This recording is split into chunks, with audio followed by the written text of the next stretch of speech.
अस्सलाम वालेकुम व्यूवर्स, आज मैं आप लोगों के लिए बहुत ही मज़ेदार से पफ़ पिज़्ज़ा की रेसिपी लेकर आई हूँ जिसे बनाना बेहद आसान है और ये बहुत ही मज़ेदार बनके तैयार होता है। थोड़ा सा डिफरेंट फ्लेवर होता है इसका। और इस पफ़ पिज़्ज़ा के अंदर हम पफ़ का डो इस्तेमाल करेंगे, पिज़्ज़ा का डो बनाने की ज़रूरत नहीं है, उसका डो इस्तेमाल नहीं करेंगे, जिसकी वजह से ये बहुत डिफरेंट पिज़्ज़ा बनके तैयार होता है। तो इस वीडियो को लास्ट तक ज़रूर देखिएगा। अगर आप मेरे चैनल पर नए हैं तो मेरे चैनल को सब्सक्राइब करें, साथ साथ ऑल नोटिफिकेशन को क्लिक करें। इससे आने वाली मेरी हर नई वीडियो की नोटिफिकेशन आपको सबसे पहले मिलेगी। वीडियो अच्छी लगे तो लाइक एंड शेयर करना ना भूलें। तो चलिए आइए इसकी रेसिपी स्टार्ट करते हैं। इधर एक पैन ले लिया है, उसके अंदर ऐड कर दिया है 3 टेबलस्पून कुकिंग ऑयल और इसको हम गर्म होने देंगे। जब ये गर्म हो जाएगा तो तब हम इसके अंदर ऐड करेंगे लहसुन अदरक का पेस्ट 1.5 टीस्पून और इसको फ्राई कर लेंगे। बहुत हल्का सा फ्राई करेंगे इसको। जब लहसुन फ्राई हो जाएगा तब हम इसके अंदर ऐड करेंगे चिकन। तो चिकन इधर मैंने लिया है बोनलेस 300 ग्राम्स के बराबर और उसको मैंने छोटे छोटे क्यूब्स में कट कर लिया था और इसको भी हम फ्राई कर लेंगे। इतना फ्राई करेंगे इसका कलर चेंज हो जाए, बस इतना ही इसको फ्राई करना है, 1 से 2 मिनट लगेंगे। तो देखिए इसका कलर चेंज हो गया है। अब हम इसके अंदर ऐड करेंगे मसाले। तो इसके अंदर मैं कुटी हुई मिर्चें ऐड कर रही हूँ 1.5 टीस्पून के बराबर। हल्दी ऐड करेंगे 1/2 टीस्पून और इसके साथ हम नमक भी ऐड कर देंगे 1 टीस्पून के बराबर। तो ये पिंक सॉल्ट है वो ऐड कर देंगे इसके अंदर। फिर मैं ऐड करूँगी इसके अंदर ज़ीरा powder 1 teaspoon. Soya sauce add करेंगे इसके अंदर 1 टेबलस्पून। सिरका ऐड करेंगे इसके अंदर 1 टेबलस्पून। उसके बाद इसको मिक्स कर लेंगे अच्छी तरीके से इन तमाम मसालों के साथ।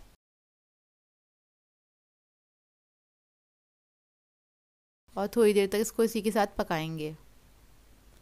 फिर मैं इसके अंदर थोड़ा सा पानी ऐड करूँगी और पानी ऐड करने के बाद इसको मैं पकने के लिए छोड़ दूँगी। इतने इसका पानी ड्राई होगा, इतने हमारा जो चिकन है वो अच्छे से गल भी जाएगा। तो मैंने 1/4 कप के बराबर ही पानी ऐड किया है, ज़्यादा नहीं ऐड किया। तो देखिए पानी अच्छे से ड्राई हो गया है, चिकन हमारा बहुत अच्छे से गल चुका है। अब इसको निकाल के एक साइड पर बोल में रख देंगे हम। इसके बाद आ जाते हैं डो की तरफ। तो इधर मैंने लिया है पफ पेस्ट्री डो 500 ग्राम्स के बराबर।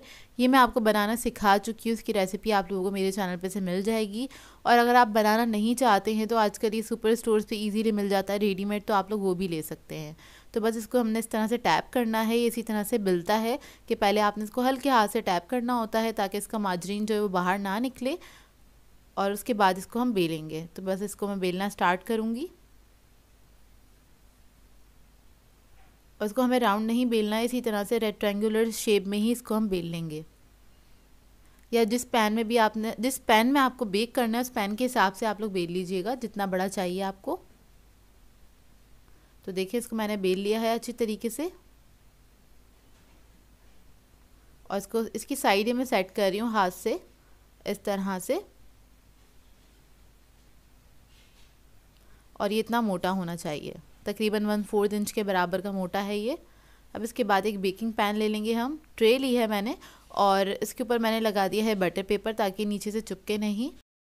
और इसके ऊपर ये रख दिया। अब हम क्या करेंगे, हमने एक मार्क लगाना है इसके ऊपर तकरीबन 1.5 इंच के बराबर छोड़ के अंदर से हमने एक नाइफ़ की मदद से इसको कट नहीं कर रहे हम, हल्का सा बस ऊपर से हल्की सी लेयर्स की कट करनी है हमको, मतलब नीचे तक कट नहीं करिएगा। नाइफ से आपने बस एक निशान, एक लाइन सी ड्रॉ कर देनी है, इस तरह से कर लेंगे। उसके बाद चारों तरफ से कर लेंगे। फिर हमने जो लाइन ड्रॉ की है उसके पास से हम इसको थोड़ा सा दबा देंगे, प्रेस कर देंगे। ओवन मैंने पहले ही प्रीहीट करने के लिए रख दिया था, 10 मिनट पहले प्रीहीट करने के लिए रखा था 180 डिग्री पे। अब इसको हम बेक करने के लिए रखेंगे 180 डिग्री पे ही इसको बेक करेंगे तकरीबन 20 मिनट्स के लिए। तो देखिए 20 मिनट्स हो गए हैं। 20 मिनट्स बाद कुछ ये इस तरह से होगा। पफ़ को हमें हाफ़ डन करना था, उसके बाद इसकी हम टॉपिंग करेंगे, इसको दोबारा से हम बेक करने के लिए रखेंगे। तो देखिए हमने जो लाइन सी बनाई थी और उसको प्रेस किया था वो इसीलिए किया था ताकि सेंटर का पार्ट अलग हो जाए और इसके जो कॉर्नर्स हैं वो बिल्कुल सेपरेट हो जाए ताकि एक पिज़्ज़ा का लुक आ सके इसके अंदर। तो देखिए जो सेंटर पार्ट है उसको मैंने दोबारा से प्रेस करके दबा दिया है। अब इसके ऊपर हम लगा लेंगे पिज़्ज़ा सॉस, सेंटर पार्ट पे ही लगाएंगे बस। पिज़्ज़ा सॉस आपने अच्छी तरीके से लगा देना है। पिज़्ज़ा सॉस की भी रेसिपी आपको मेरे चैनल से मिल जाएगी, अगर आप लोग चाहें तो देख सकते हैं और चाहें तो रेडीमेड भी ले सकते हैं, वो आपकी अपनी चॉइस है। तो बस अच्छे से आपने स्प्रेड कर देना अच्छी क्वांटिटी में। इसके बाद हम ले लेंगे चीज़। तो इधर चीज़ मैं यूज़ कर रही हूँ, पिज़्ज़ा चीज़ यूज़ कर रही हूँ। ये ना हो आप लोगों के पास तो आप लोग मोज़रेला और चेडर को मिक्स करके भी यूज़ कर सकते हैं। तो ये मैंने 200 ग्राम्स के बराबर लिया है। वो सारा एक लेयर लगा देंगे इसके ऊपर चीज़ की हम। उसके बाद चिकन ले लेंगे जो हमने पका के रखा था, उसकी एक लेयर लगा देंगे हम इसके ऊपर। ये देखिए इस तरह से। फिर हम कुछ वेजिटेबल्स ऐड करेंगे। वेजिटेबल्स आपकी अपनी मर्ज़ी पसंद हो तो ऐड कर दीजिएगा। तो इधर मैं टोमेटो के स्लाइसेस ऐड कर रही हूँ। उसके अलावा मैंने लिया है कैप्सिकम ऐड कर देंगे, और थोड़े से मैंने लिए हैं ऑलिव्स।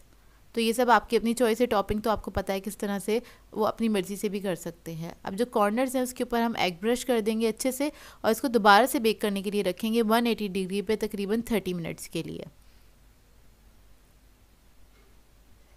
तो देखिए 30 मिनट्स बाद हमारा मज़ेदार सा पिज़्ज़ा रेडी है, और ये बहुत डिफरेंट सा इसका टेस्ट आता है, लेकिन बहुत मज़ेदार आता है। अगर आपने पिज़्ज़ा डो के साथ ही पिज़्ज़ा खाया है तो एक बार इस डो के साथ भी पिज़्ज़ा बना के इसको एंजॉय कीजिएगा। आप लोगों को बहुत पसंद आएगा, क्योंकि ये बहुत ही मज़ेदार बनता है और थोड़ा सा पफ पेस्ट्री के साथ होता है, थोड़ा सा फ्लेकी होता है, थोड़ा सा सॉफ्ट होता है अंदर से, लेकिन होता बहुत मज़ेदार है। आप इसको ट्राई ज़रूर कीजिएगा। इसकी लेयर्स देखें कितनी अच्छी खुली हैं। अच्छा, मेरी जो पफ पेस्ट्री थी वो होममेड थी, मैं होममेड ही यूज़ करती हूँ। अब आपकी मर्ज़ी, अगर आप लोगों को अच्छी बनानी आती तो आप लोग ये होममेड यूज़ कर सकते हैं, नहीं तो आप लोग बाज़ार से भी ले सकते हैं, रेडीमेड मिल जाती है ईजीली मार्केट से। तो देखिए रेडी हो गया, इसको तो मैं एंजॉय करूँगी, आप लोग भी बना के एंजॉय कीजिएगा। आई होप आपको ये डिफरेंट सी रेसिपी अच्छी लगी हो, और बहुत सिंपल सी भी है। सो व्यूअर्स, अगर आप लोगों को मेरी रेसिपीज़ अच्छी लगती हैं तो मेरे चैनल को सब्सक्राइब करें, लाइक करें, कमेंट ज़रूर किया करें, शेयर भी ज़रूर किया करें अपने फ्रेंड्स के साथ, फैमिली के साथ। तो मुझे अपनी दुआ में याद रखिएगा। अल्लाह हाफ़िज़।